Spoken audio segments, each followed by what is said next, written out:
Happy Monday. I have a meeting in 3 minutes at 8:45, but I'm just here.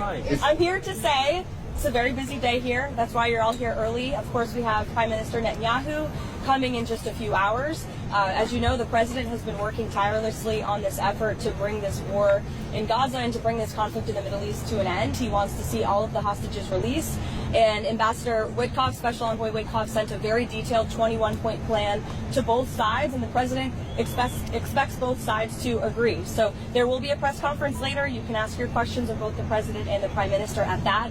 And then later, of course, we have congressional leadership here. Our message and what we want out of this is very simple. The president wants to keep the government open. He wants to keep the government funded.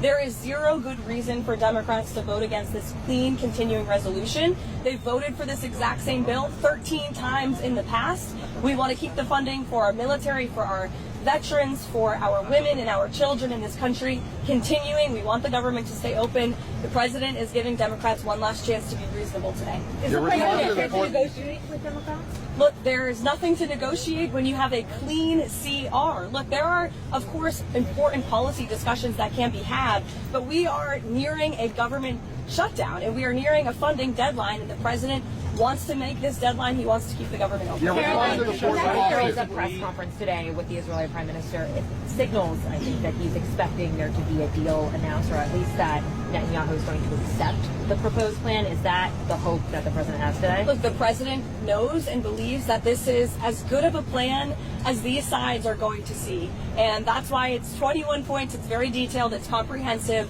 The president has been working tirelessly on this. He speaks to, Prime Minister Netanyahu all of the time, of course. He's in constant correspondence. But he's also taken a lot of time to speak with our Arab partners and allies in the Middle East.